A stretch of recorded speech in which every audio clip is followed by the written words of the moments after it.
सलमान गनी साहब, मंशूर वाली बात आपसे पूछ लेती हूँ, अभी तक क्यों नहीं बना पाई मुस्लिम लीग नून मंशूर? देखिए, मंशूर तो उनका बन चुका है और उसका वो ऐलान पहले उन्होंने 15 जनवरी की बात की थी, फिर उन्होंने 21 की बात की थी और अब 27 तारीख की। ये बिजली की जो बात की है ये बड़ी इंपॉर्टेंट है कि बिजली का बहरान या बिजली की कीमतें या बिजली के बिल ये एक जिन का रूप इख्तियार कर चुके हैं। जिस घर के अंदर बिजली का बिल जाता है वहाँ से कोई अच्छी आवाज़ नहीं आती पाकिस्तान के सियासतदानों के लिए या पाकिस्तान की हुकूमतों के लिए।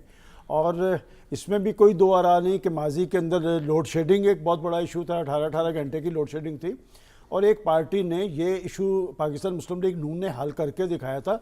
मैं समझता हूँ कि ये एक पॉजिटिव बात है कि उन्होंने भी इस तरह का दावा नहीं किया कि हम मुफ्त देंगे।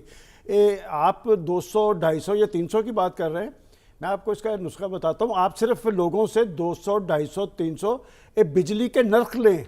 ये जो टैक्सीज है ना ऊपर, वो बिल से कई गुना ज़्यादा है। प्रोफेसर साहब ज़्यादा बेहतर बता सकते हैं। बात ये कि आप अपने लोगों को रिलीफ क्या देंगे, असल चीज़ ही ये है। दुनिया के जमहूरी मुआशरों के अंदर वहाँ जमहूरियत क्यों मजबूत है, कभी ये हमने तज्जिया किया है? वो इसलिए मजबूत है कि उनकी जो पार्लियामेंट होती है, उनकी जो हुकूमतें होती है, वो सर जोड़ के बैठती हैं और लोग मुतमिन होते हैं कि ये हमारे बारे में सोच रहे हैं। मेरा तजर्बा तो ये है कि मैंने जब भी पिछले ये 15-20 साल के अंदर पार्लियामेंट के अंदर सियासतदानों को यकसू देखा है ना किसी इशू पे, तो वो सिर्फ उनका एक मराद का बिल होता है जिसमें उन्हें टिकटें मिलनी होती हैं, उनकी तनख्वाहों में इजाफा होना होता है, लेकिन पाकिस्तान के लोगों को नहीं मिला। माजी के अंदर देखें, पीपल्स पार्टी या पाकिस्तान मुस्लिम लीग नून थी, उनके अदवार के अंदर उन्हें ये परेशानी ज़रूर होती थी। बेनज़ीर भुट्टो साहबा के दौर देखे हैं, नवाज शरीफ कि जी वो हम वापस हमें लौट के जाना है तो हमारे पास कुछ कारकर्दगी रिपोर्ट है। मैं आपसे पूछता हूँ कि अभी प्रोफेसर रसूल बख्श रईस साहब माजी के 2 इतादों का जिक्र कर रहे थे, ये भी 2 इताद थे। 5 साल पहले एक खान साहब का इताद था, वो भी एक मखलूत गवर्नमेंट थी, और 16 माह की हुकूमत वो भी एक मखलूत गवर्नमेंट थी। पहली बात तो ये कि मेरा ज़ाती तौर पर तरजिया ये है कि ये जो इंतखाबात का मंजरनामा है ना, कि बाद का मंजरनामा, मुझे तो उसमें भी कोई ऐसी चीज़ नज़र नहीं आ रही जिससे मैं ये कह सकूं कि पाकिस्तान के अंदर सियासी इस्तेकाम। अभी साफ़ी साहब जो बात कर रहे हैं ईरान की, अफ़गानिस्तान की, देखें बैरूनी महाज पर भी हम तब मजबूत होंगे जब अंदरूनी महाज पर यकसुई और संजीदगी होगी। क्या पाकिस्तान के अंदर सियासी इस्तेकाम कायम हो गया?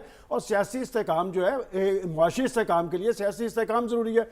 हर पार्टी को एक बात समझ लगे कि मुआशी एजेंडा, भाई मुआशी एजेंडा आपकी बात तब कारगर होगी जब आप ये भी बताएंगे कि माजी के अंदर ये तीनों बड़ी पार्टी सानिया साहब तीनों हुकूमतों में रही हैं, तो ये अपने बताएं ना कि भाई आपने क्या क्या किया है। और लोग बड़े सियाने हैं, वो बॉडी लैंग्वेज से भी अंदाज़ा कर रहे हैं। बिलावल साहब बड़े बुलंदोबाग दावे कर रहे हैं कि हमने पंजाब फतह कर लेना है।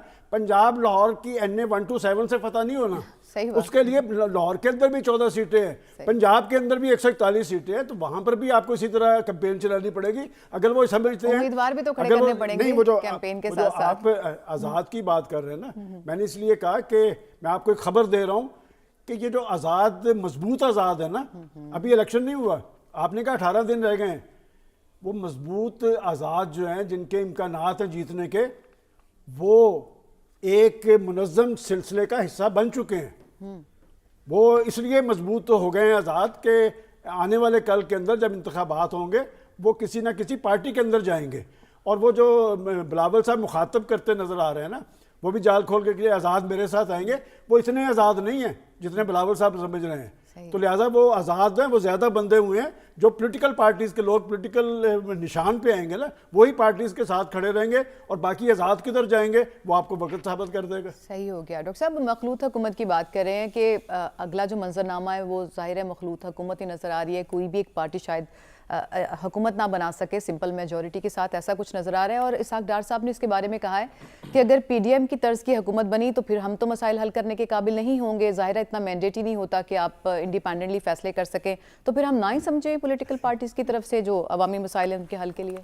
देखिए, अवामी मसाइल का तो हल इनके पास नहीं है। अगर वो होता तो कम से कम तकरीरों में आ जाता। तकरीरें अब शुरू हो गई हैं, और जहाँ तक वो मैनिफेस्टो का ताल्लुक़ है, मेरे नज़दीक मैनिफेस्टो इस इलेक्शन के लिए बेमाने हैं। जो तकारीर हैं उन्हीं में वो आपका रवैया जो है ज़ाहिर होता है कि आप किस किस्म के वादे कर रहे हैं या किस किस्म के हल दे सकते हैं, और जो कि कोई भी ऐसी बात नहीं की जा रही जिसको हम اپنے ماضی کے تجربے کی روشنی میں کریڈیبل یا قابل اعتماد سمجھیں. اور جیسے میں نے ابھی پہلے راؤنڈ میں کہا تھا کہ پولیٹیکل پارٹیز بھی خانہ پوری میں لگی ہوئی ہیں.